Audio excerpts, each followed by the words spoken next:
weather today seems befitting the day it is, November 22nd, 1971. For it was 8 years ago today that the President of the United States, John Fitzgerald Kennedy, was shot to death just a few feet to my left. The ensuing investigation determined that the fatal shots were fired from that window, the second window from the top on the corner of the Texas School Book Depository. There has been so much said, so much written about that day in our history. Whether or not Lee Harvey worked alone, whether or not there was a conspiracy, the Warren Commission report has been generally accepted to be accurate. Today, at the new John Fitzgerald Kennedy Plaza, just a couple of blocks from here, memorial services were held. Dallas Mayor Wes Wise set the scene. Each of us here today remembers this day with his own special kind of grief, because John F. Kennedy was that special kind of man. He was a man of ideas, which inspired in some a deep feeling of inspiration and trust, and in others a reaction of opposition. But the courage of the idea of the man was always there. And so we must all learn from our mistakes. We must renew our learning each year at this time to accept and encourage the idea of new ideas, even if we cannot embrace the original idea itself.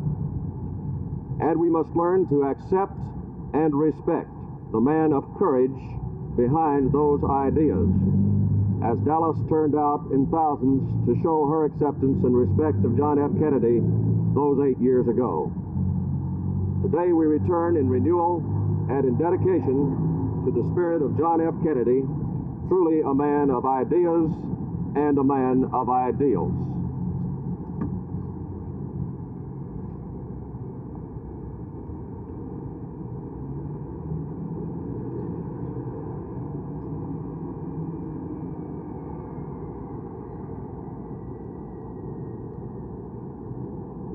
Of course, in the block immediately south of the depository is Dealey Plaza.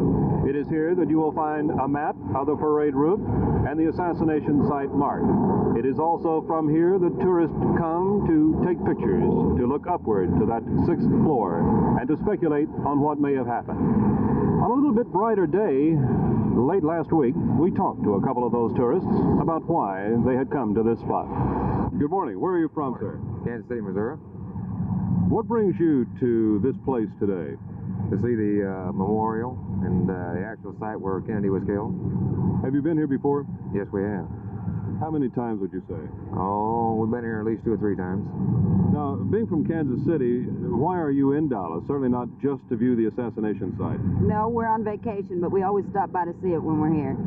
There is talk of making the Texas School Book Depository a privately owned museum. If that happened, and if there was a $1.50, $2 charge, would you pay to go inside?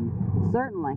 I'd love to see it. And it seems to me that it should be kept as a museum, as it was, as much as possible. What was your impression of President Kennedy?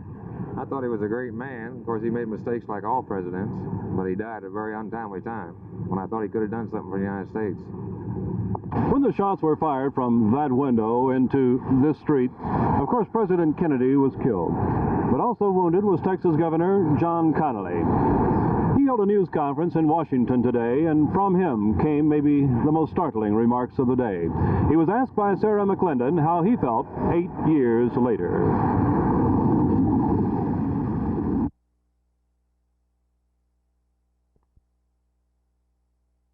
Strange that this man should not remember, now 8 years later.